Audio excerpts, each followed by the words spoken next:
Today, I want to talk about certain indicators or signs that you need to change the ketogenic diet. So let's go through these. If you're feeling more tired or weaker when you start the ketogenic plan, something's not right. And we are going to discuss what to do if that happens. But fatigue and weakness are one of the indicators.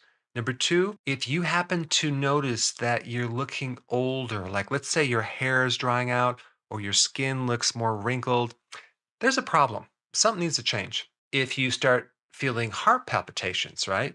That's not good. Obviously, whatever you're doing needs to be looked at. If you are still hungry, then there's a problem. And especially if you're not seeing results with your weight, chances are you probably need to change something too. And lastly, if you start developing kidney stones or even maybe more inflammation, then you're not on the right program. So, what is the ketogenic plan? The ketogenic diet is merely the reduction of carbohydrates. The reduction of carbohydrates by itself is not necessarily something that increases or creates health. That would be like saying the reduction of poison will make you healthier. Well, no, it prevents disease, but it doesn't necessarily build or create health.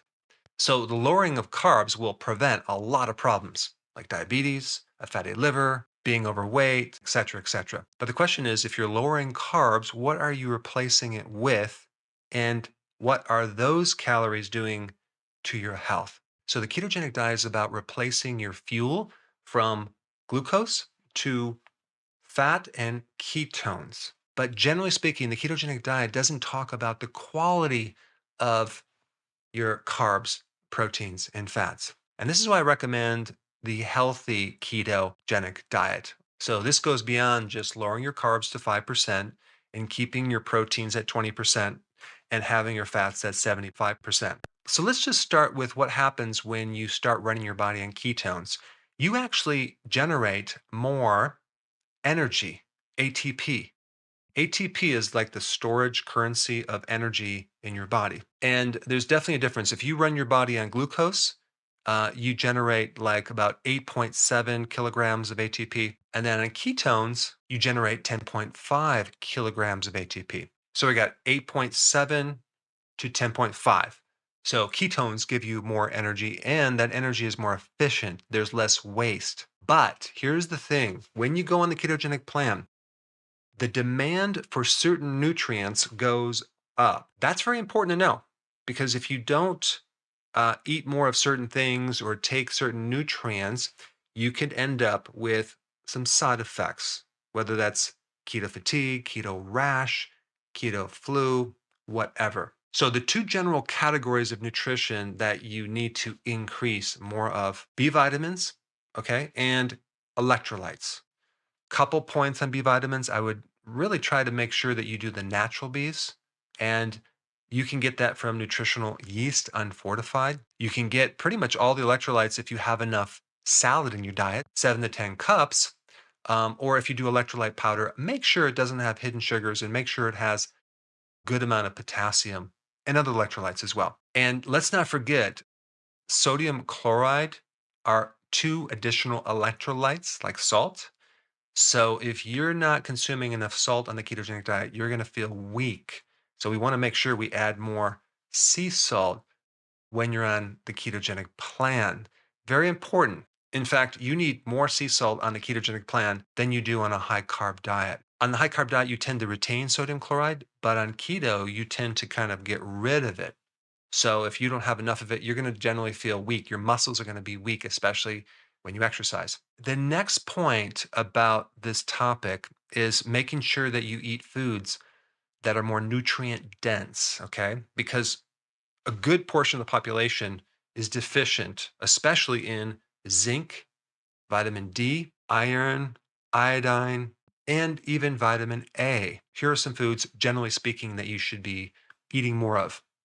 Pasture raised eggs, eating eggs from chickens that roam around on the grass. That will give you a lot of nutrients, especially the vitamin A. It gives you the trace minerals that you need, like zinc, copper, iodine, manganese.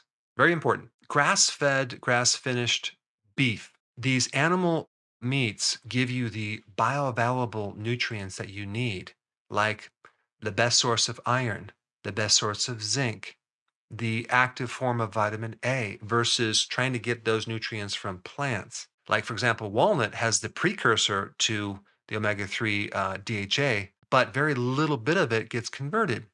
Kale has a lot of pre-vitamin A as beta carotene, but very little gets converted to retinol, the active form. If you were to do occasional organ meats like liver, that would be really good. Not only do you need these animal products like meat and fish, seafood, but you also need to make sure that they're organic. Organic food in itself does have more nutrition for sure, but it's also the avoidance of pesticides, insecticides, herbicides, fungicides. Wild caught versus farm raised is very important. And then grass fed versus grain fed is very important. But as a side note, vitamin D is really hard to get from your food. So either get it from the sun or take it as a supplement. If you do that as a maintenance dosage, I would recommend roughly about 10,000 IUs. It might sound like a lot, but it's not. If you're a little fearful of taking that much, you should watch the video down below on that later. But vitamin D is not really a vitamin, it's like a hormone. It goes right into the nucleus of the cell and it connects with certain genes, like over 3,000 different genes. So it's involved in so many different body problems. And the next point is making sure that your omega 3 to omega 6 ratio is correct. This is going to avoid a lot of problems with inflammation and brain health and all of the conditions that come with inflammation, autoimmune problems, arthritis, etc. Because omega 3 and omega 6 are fats, okay, and the ketogenic diet tends to be higher in fat, some people don't differentiate the type of fat that you need to avoid and the type of fat that you need to eat more. Because if you're going a low carb diet and you just start increasing more soy oil or corn oil or canola or cottonseed, boy, are you going to have problems. But the typical ratio of omega 3 to omega 6 on average is like 1 to 16 to sometimes 1 to 40, really heavy on the omega 6, especially in children. This is setting them up for a lot of issues with the liver and even insulin resistance, which creates a whole host of other issues. You see, both of these two different types of fats use the same enzymes to convert them from the inactive to the active. And so that means that they both compete with each other. So if you start consuming more cod liver oil or fish oils, right? But at the same time, you're doing the regular salad dressing and some of the other foods with high omega 6 fats, then those omega 3 won't go in because they're competitive. The receptors are competing because they use the same enzymes. You're going to have to avoid the omega 6 and take more of the 3. And the best source of omega 3, hands down, is fatty fish like salmon, wild caught salmon. You can do sardines, you can do halibut. There's other types of fish as well. And even grass fed beef as a good source versus the grain fed chicken, which is the worst source because you're going to get a lot of omega 6 and not enough omega 3. But the same thing with beef, like grain fed beef, where that grain is used to fatten the cattle to make the meat more marbleized with fat. Not good. That's not a healthy source of protein. All right, the next point I want to bring up are all these keto approved products that you see online at the grocery store. You're seeing more and more of this. It's kind of like the healthy version of junk food. I mean, it's definitely better than junk food, but probably not by much. Now, some of them are good, but you have to read the ingredients and make sure that those ingredients don't include gluten, maltodextrin, dextrin, corn fiber, also the tapioca fiber. These are all ingredients that are unnatural, and we don't want these in our bodies. And the other thing too is there's a lot of like sweets and cookies and things that are made with sugar alcohols. And I just want to warn you, when you start to get into that, you're going to find that you might have a lot of bloating and gas and diarrhea from that. So I'm just letting you know up front. So those should be consumed smaller amounts. And if you do have these sugar alcohols, definitely avoid the one called maltitol because maltitol is in a lot of the sugar-free candies for diabetics, boy, that has on the glycemic index is pretty darn high. It's the highest of all of them. It's very, very sweet. It tastes just like sugar. And from my viewpoint, it's pretty close to sugar. It's best if you avoid these snacks that people are promoting, these keto approved snacks. And maybe you can make your own so you can control what you put in them.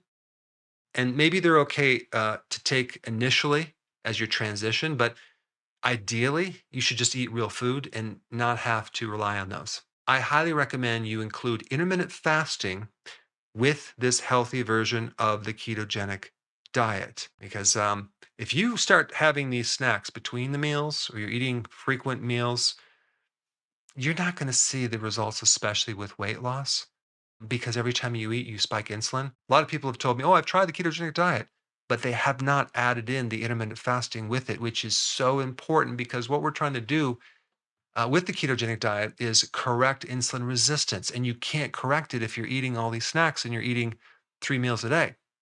So you want to go to 2 meals a day, and maybe even for some of you, just 1 meal a day. Initially, I did not understand the magnitude or the importance of doing intermittent fasting. I thought it was a trivial thing.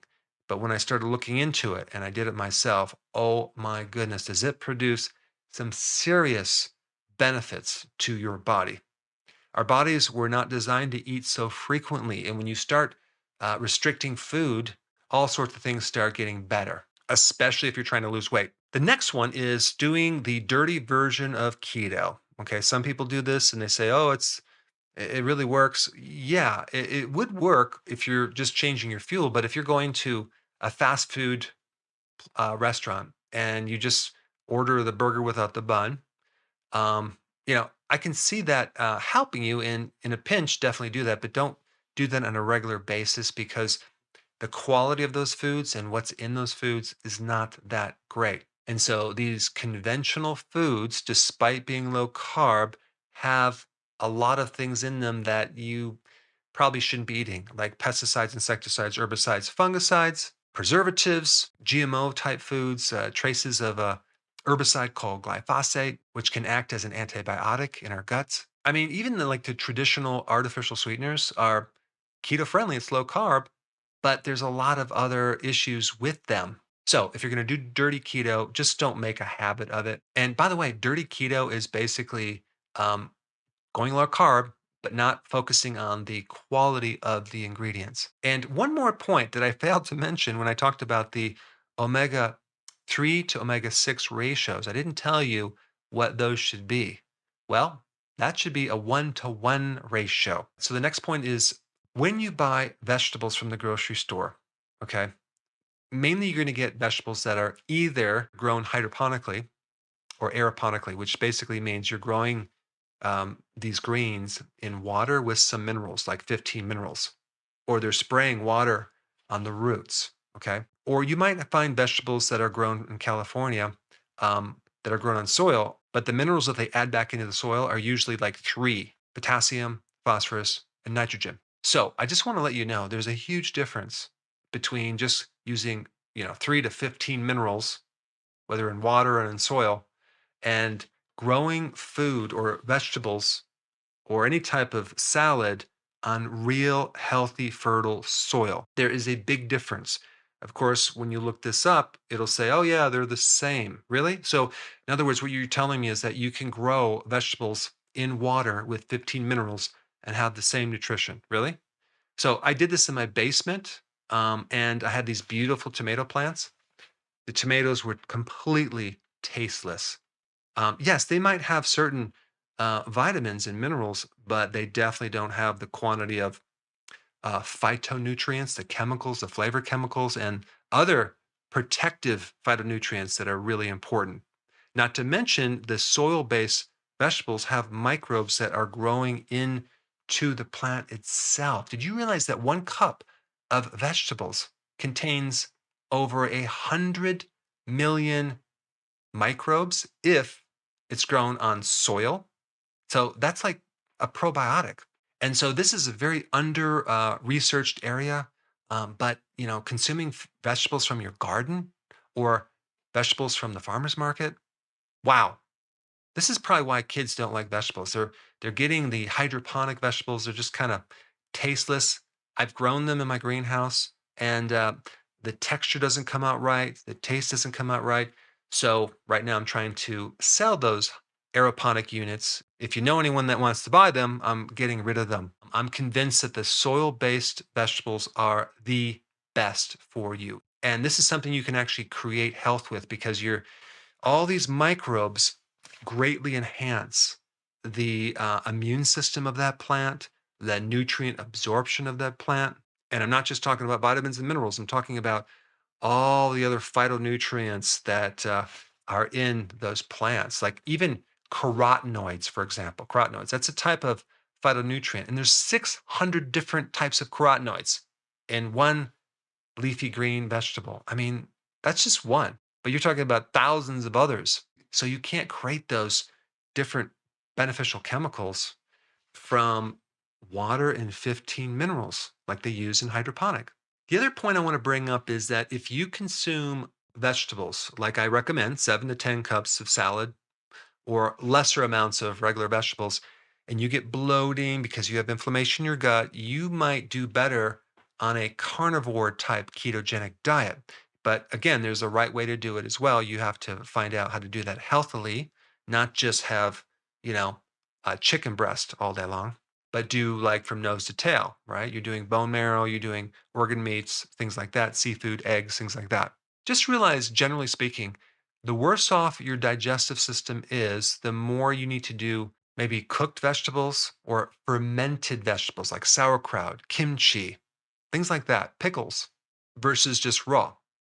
It takes a bit of a healthy digestive system to digest the raw vegetables, but the raw vegetables give you actually more nutrition for sure.